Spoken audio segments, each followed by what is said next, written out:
The courthouse clerk's hand trembled as she traced the family tree across yellowed pages. Line after line, generation after generation, the same surnames appeared in endless loops. Husband to wife, father to daughter-in-law, uncle to niece. But nothing prepared her for the final entry.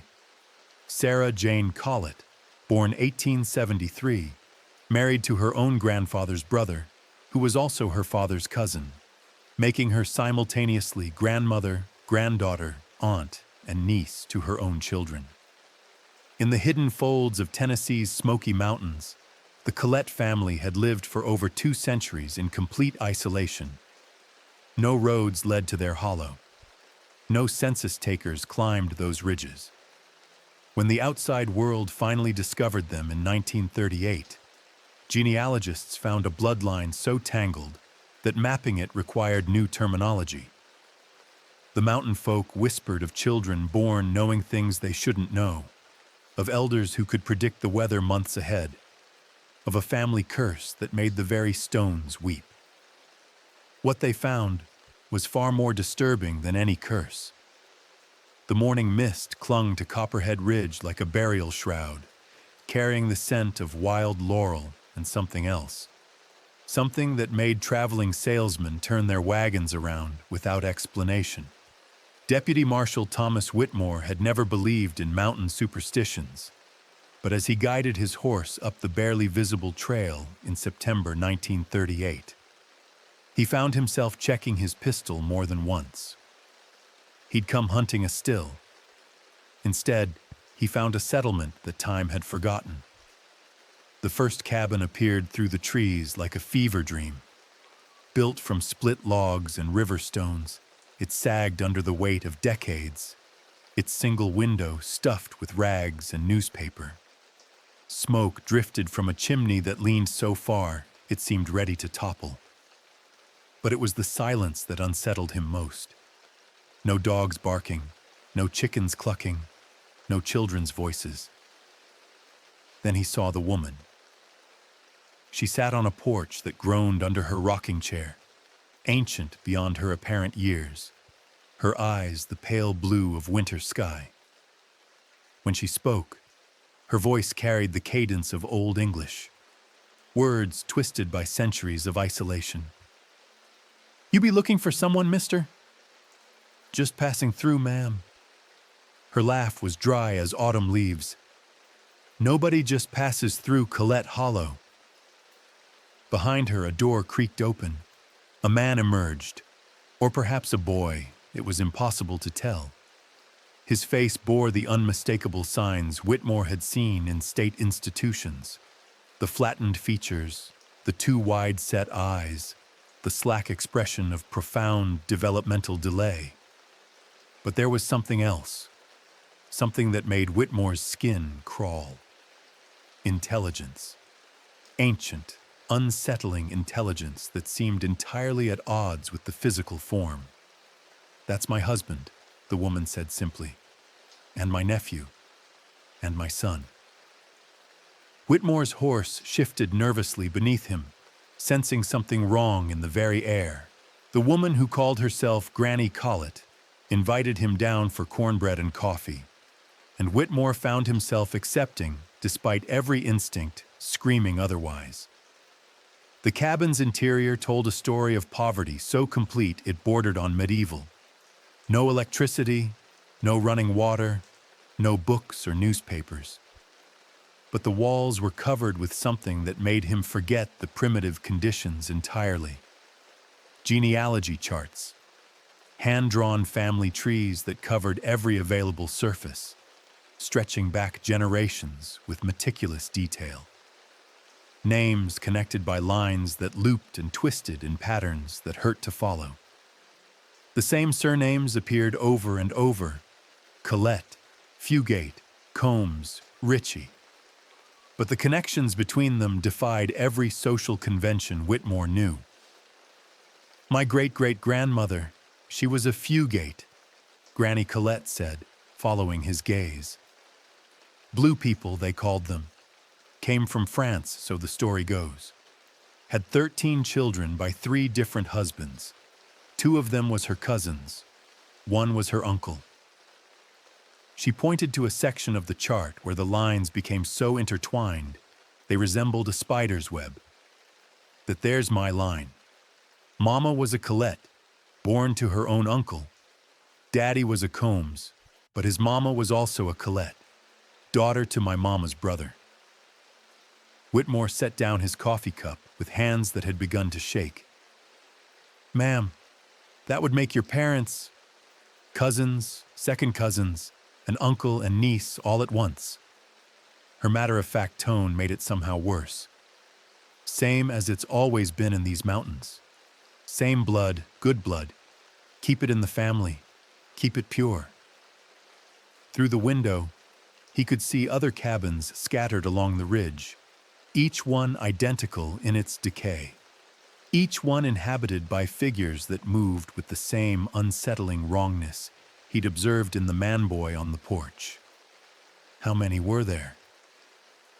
By evening, Whitmore had counted 11 structures and 23 inhabitants, though the exact number seemed to shift depending on the light. Children appeared and disappeared like shadows, their ages impossible to determine. Some who looked no older than 10 spoke with the vocabulary of scholars. Others who appeared to be adults possessed the mental capacity of toddlers. But it was the silence that disturbed him most. No arguments, no laughter, no casual conversation. When the Colletts spoke, it was in whispers, as if the mountains themselves were listening. "Outsiders don't understand," said a man who identified himself as Uncle Brother James. He was perhaps 30, perhaps 50. The genetic markers of inbreeding had warped his features beyond easy age determination. They think we're ignorant, backward, but we got knowledge they ain't never dreamed of. He led Whitmore to a lean-to behind the largest cabin, where bundles of herbs hung from the rafters like hanged men. The air was thick with the scent of ginseng, bloodroot, and plants Whitmore couldn't identify. Jars lined makeshift shelves filled with preparations that seemed to move in the lamplight. My grandmother, she could tell you when a baby would be born just by looking at the moon. My cousin Sarah, she knows when someone's going to die 3 days before it happens. We got the gift, see? The knowing. Whitmore watched James's hands as he spoke. 6 fingers on each hand, a common marker of the genetic bottleneck he was beginning to understand. But those hands moved with surprising dexterity, selecting herbs with practiced precision. The knowing comes from keeping the blood clean, James continued. Outside blood, it muddies things, makes people common. We ain't common folk. As if summoned by his words, a woman appeared in the doorway. She was young, perhaps 20, but her eyes held the weight of centuries. When she spoke, Whitmore felt his blood turn cold. The government man needs to leave before morning, she said with quiet certainty. The mountain's getting restless. Whitmore should have left that night. Every rational thought told him to ride down the mountain and never look back. Instead, he found himself accepted into a routine as ancient as the ridges themselves. Dawn came with the sound of children's voices, but not the carefree chatter he expected. These children spoke in hushed tones of practical matters, which herbs to gather, which animals were acting strange, which clouds meant trouble. The eldest child, a girl named Mary who might have been 12 or 20, approached him as he watered his horse by the creek. Her speech was careful, each word chosen with deliberation. "You're wondering about our ways," she said. It wasn't a question. "Mama says I can tell you, but only the safe parts." She led him to a fallen log beside the water, where the morning light revealed details he'd missed in yesterday's fading sun. Her hands, like James's, bore the telltale 6th finger. But more unsettling were her eyes. Not the vacant stare he associated with mental disability, but something sharp and knowing that seemed to look right through him.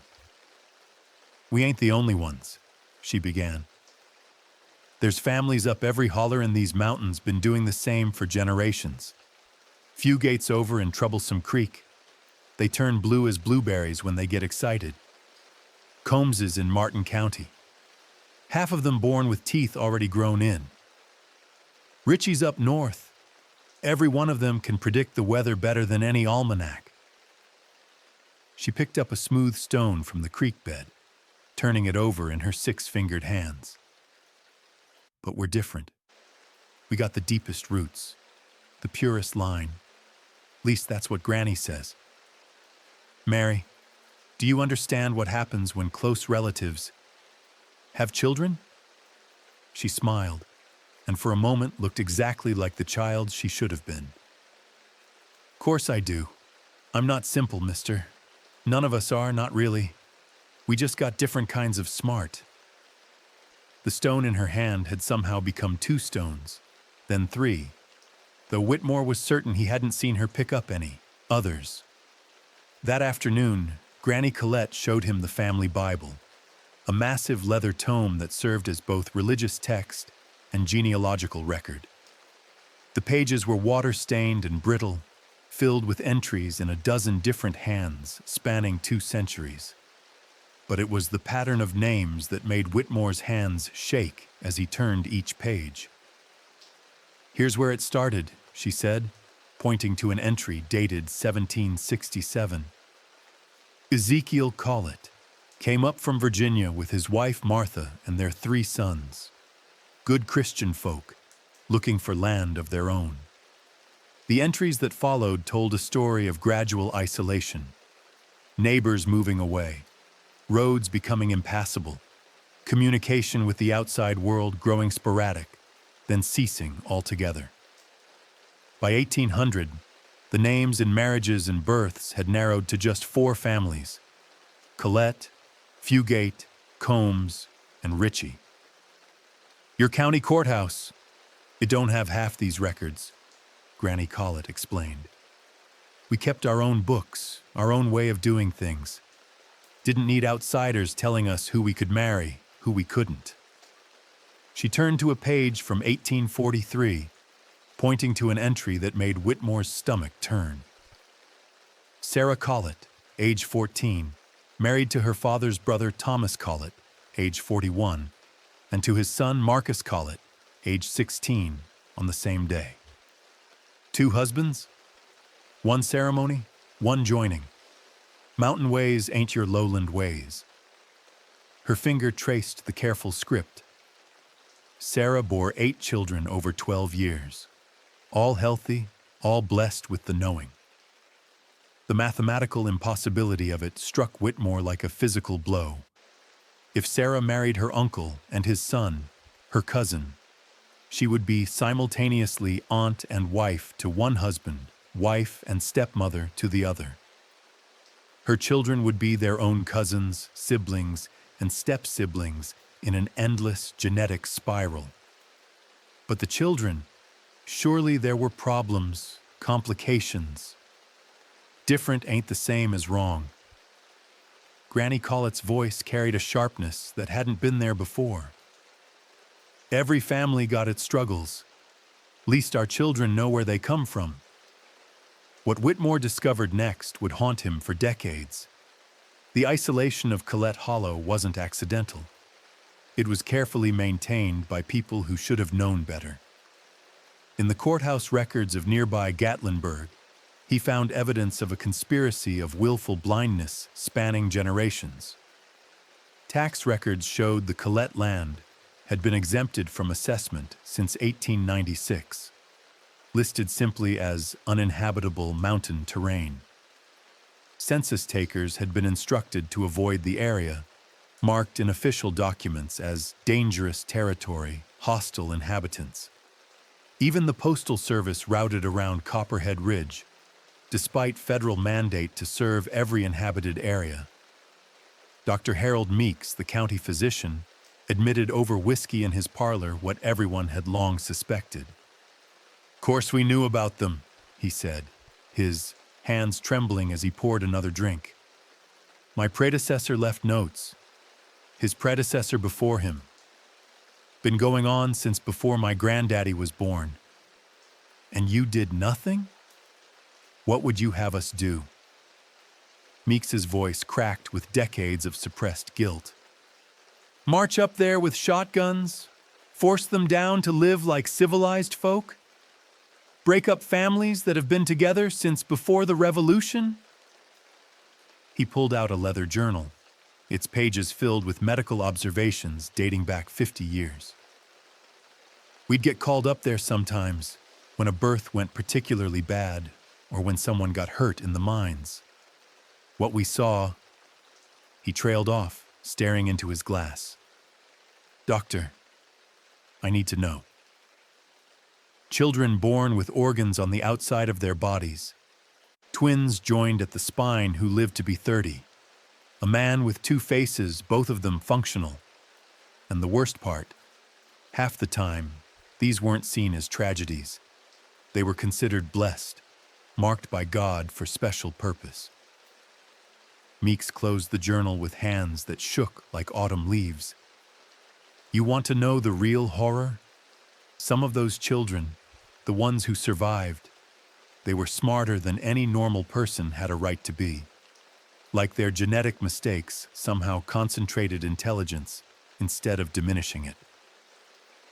What would you do if you were sworn to help, but helping meant destroying a way of life older than your country? The local clergy proved even more complicit than the medical establishment. Reverend Samuel Morrison of Gatlinburg Baptist admitted to performing marriage ceremonies for the Colletts family as recently as 1928, despite knowing the genetic relationships involved. They came down from the mountain with their license.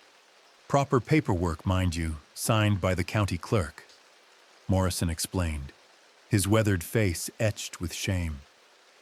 James Collett and his bride Mary Fugate Collett. Pretty as a picture she was, though you could see the family resemblance clear as day.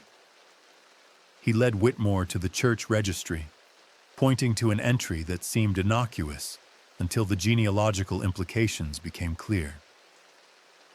James was her great-uncle, her cousin, and her brother-in-law all at once. Mary was carrying their first child at the ceremony, though she couldn't have been more than 15. Did you question the relationship? Question it? Morrison laughed bitterly. Son, who was I to question God's plan? Those mountain folk had their own understanding of Scripture. They'd quote Genesis at you, be fruitful and multiply, and Leviticus, none of you shall approach any blood relative to uncover nakedness. But they interpreted blood relative as meaning outsiders, people not chosen by God for their special purpose. The Reverend showed him a collection of handwritten letters from various Colletts family members, requesting baptisms, marriages, and funeral services. The writing was educated, articulate, and deeply theological. These weren't ignorant hillbillies. They were intelligent people who had constructed an elaborate religious justification for their practices. The most disturbing part, Morrison continued, was how convincing they could be. They'd talk about preserving God's chosen lineage, about how mixing with outsiders would dilute the spiritual gifts they'd been given. Made a kind of sense if you didn't think too hard about the genetics involved. The last letter in the collection was dated just 6 months earlier, a request for prayers for the children who see too much and the elders who remember too little. Whitmore's investigation led him to First National Bank of Sevierville, where he discovered that the Colletts family's isolation had been financially supported by the very institutions that should have integrated them into society. Bank President Charles Whitman reluctantly showed him records dating back to the 1880s, revealing a pattern of special accommodations that amounted to institutional enablement. They had money, Whitman explained nervously. Not a lot by city standards, but substantial for mountain folk. Gold mostly, old coins, some jewelry. My grandfather started accepting their deposits, no questions asked.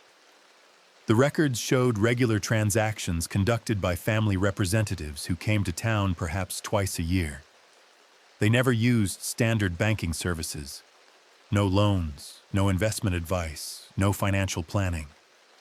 Instead, they made deposits and withdrawals with the precision of people who understood exactly what they needed and when they needed it. Strangest thing was their business sense, Whitman continued. They always seemed to know when to sell their gold, when to hold it. Made investments in timber and mining rights that paid off better than anything our professional advisors recommended. Like they could see the future. But it was the bank's insurance policies that revealed the true scope of the institution's complicity. The Colletts family had been granted special exemptions from standard medical examinations required for life insurance policies. Their applications were processed through a separate system, their medical information sealed from scrutiny. We knew there were irregularities, Whitman admitted. Birth defects, genetic conditions, unusual mortality patterns. But they paid their premiums on time, never filed frivolous claims, never caused trouble. From a business standpoint, they were ideal customers. He pulled out a file marked Confidential Colletts Family Trust, revealing that the bank had been administering a substantial trust fund established in 1912. The beneficiaries were listed simply as all current and future members of the Colletts bloodline, in perpetuity. Who established this trust? Whitman's face went white. According to the documents, it was established by Sarah Jane Colletts. But that's impossible. She'd have to be over 100 years old by now. Secrets buried deep as mountain roots, armed with bank records, medical notes, and church documents. Whitmore returned to Colletts Hollow in October 1938 with a team of social workers and a county health official. What they found waiting for them suggested the Mountain families possessed an intelligence network more sophisticated than any government agency. The cabins stood empty. Not abandoned, empty. No furniture, no personal belongings, no signs of hasty departure. Even the genealogy charts had been stripped from the walls. Only the chimneys remained, cold stones that had once warmed generations of intertwined lives. They knew we were coming, said Dr. Patricia Henley, the state-appointed social worker who had accompanied Whitmore up the mountain. Someone warned them. But it was worse than a simple evacuation. As they explored the abandoned settlement, they discovered evidence that the Colletts hadn't just left. They had methodically erased their presence. Wells had been filled with stones. Gardens had been salted to prevent future growth. Even the family cemetery had been disturbed, headstones removed, graves leveled to appear as natural clearings. The only structure left intact was a small cabin at the far end of the hollow, its door standing open as if in invitation. Inside, they found a single room containing nothing but a wooden table and a handwritten letter addressed to them that come looking. The letter, written in the same educated script Whitmore had seen in church records, contained a message that would be quoted in government reports for decades. You cannot destroy what you do not understand. You cannot save what was never lost. The mountain keeps its own, and the blood remembers what the world forgets. But it was the final line that sent chills down Whitmore's spine. We are not gone. We are become more than we were. The investigation that followed would span multiple states and decades. Government genealogists, working with university researchers, attempted to trace the Colletts family's movements and connections. What they discovered challenged everything they thought they knew about isolated mountain communities. The family hadn't simply vanished. They had dispersed into a network of related communities throughout Appalachia, each one practicing similar patterns of intermarriage and isolation. From the blue-skinned Fugates of Kentucky to the six-fingered Combs clan of West Virginia, the geneticists found evidence of a conscious effort to preserve and concentrate specific genetic traits across multiple family lines. Dr. James Morton of Johns Hopkins Medical School led the most comprehensive study, interviewing hundreds of mountain families between 1939 and 1945. His findings, published in limited circulation due to their controversial nature, suggested that these communities had been conducting their own form of selective breeding for over 2 centuries. These aren't random cases of inbreeding due to isolation, Morton wrote in his confidential report to the Surgeon General. These are deliberate genetic experiments conducted by people who understood heredity principles long before Mendel published his work on inheritance. The evidence was circumstantial but compelling. Detailed breeding records that went back generations. Careful selection of marriage partners based on specific physical and mental traits. Most disturbing, systematic elimination of children who didn't meet family standards. Not through violence, but through exposure and neglect that ensured only the gifted survived to reproduce. We found documentation of children born with extraordinary mental abilities, Morton continued. Mathematical calculation skills that surpassed university graduates, predictive abilities that bordered on precognition, artistic talents that emerged without training or exposure to outside culture. But for every gifted child, there were others with severe disabilities who simply didn't survive infancy. The report concluded with a recommendation that would never be implemented. These communities should be studied, not eliminated. They may have discovered genetic principles that won't be understood by mainstream science for decades. The breakthrough came in 1941 when a private investigator named Robert Kane, working for the state of Tennessee, located an elderly woman in a nursing home in Asheville, North Carolina. She had been admitted under the name Sarah Collins, but her medical records contained genetic markers that could only belong to someone from the Colletts bloodline. When Kane showed her photographs from the abandoned hollow, her reaction left no doubt about her identity.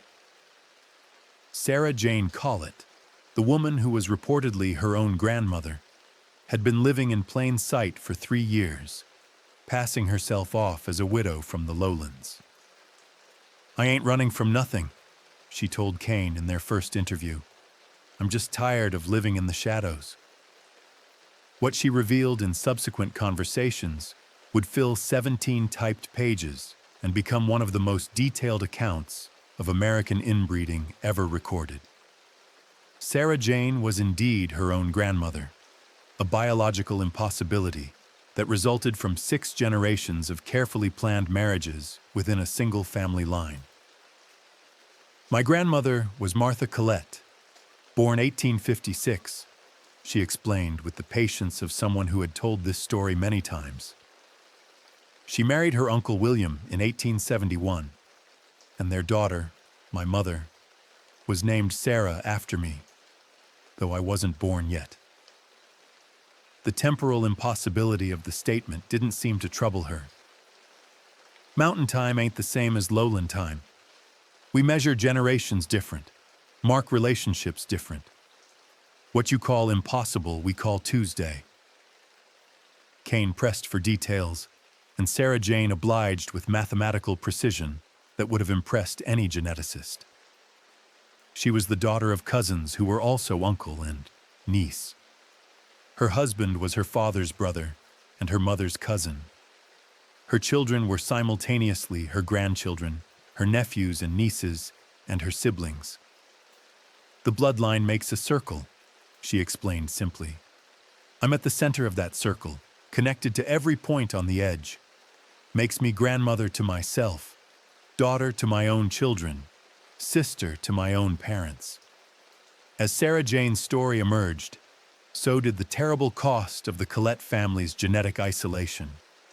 Medical records revealed a pattern of birth defects, genetic disorders, and shortened lifespans that painted a picture of a family slowly destroying itself in pursuit of genetic purity.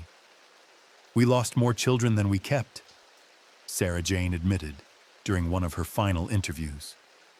"For every child born with the gift of sight, 2 more would come into the world broken beyond repair.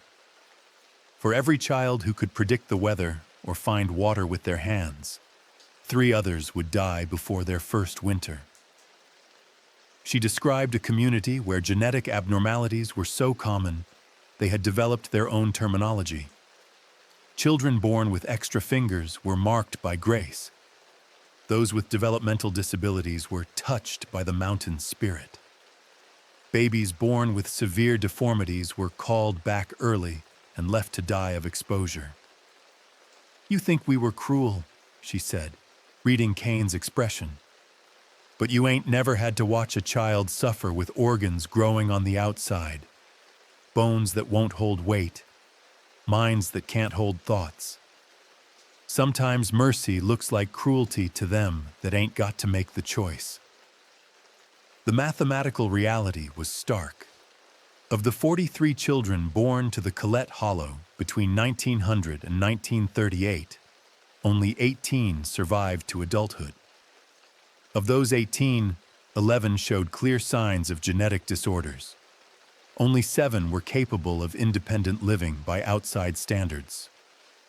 But those 7 possessed abilities that defied medical explanation. Documented cases of mathematical savant syndrome, perfect pitch, artistic genius, and what could only be described as precognitive abilities. Sarah Jane herself could predict weather patterns with 90% accuracy up to 3 months in advance, a skill that had made her invaluable to local farmers for decades. "The mountain gives and the mountain takes," she concluded. "We paid the price for our gifts. Whether it was worth paying, that ain't for me to say. Nature demands its due." Sarah Jane Colletts died in the Asheville nursing home on March 15, 1943, taking with her the last direct link to Colletts Hollow's darkest secrets. But her death didn't end the Bloodline story. It scattered it. Kane's investigation revealed that the family's genetic legacy had spread far beyond the abandoned mountain settlement. Medical records from hospitals across the southeast showed a pattern of births bearing the distinctive markers of Colletts genetics: polydactyly, unusual, intelligence, and rare genetic conditions that appeared nowhere else in the regional population. The children bore different surnames: Morrison, Thompson, Williams, Smith, but their medical profiles told the story of their true heritage. "They've been hiding in plain sight for decades," Kane reported to state authorities, "intermarrying with local populations, diluting the genetic concentration while preserving specific traits. It's like they've learned to selectively breed themselves into normal society." The most disturbing discovery came from employment records. Many of these genetic descendants had found their way into positions of unusual influence. Weather forecasters whose accuracy rates exceeded statistical norms, financial advisors whose investment strategies consistently outperformed market expectations, teachers whose students scored inexplicably high on standardized tests. It wasn't organized conspiracy. It was genetic talent finding its natural expression in a modern world that had no framework for understanding its source. Dr. Elena Vasquez, a geneticist studying the dispersed Colletts descendants in the 1980s, described what she observed. "These aren't genetic defects in the traditional sense. They're genetic concentrations, abilities that exist in the general population, but have been amplified through selective breeding to levels that border on superhuman."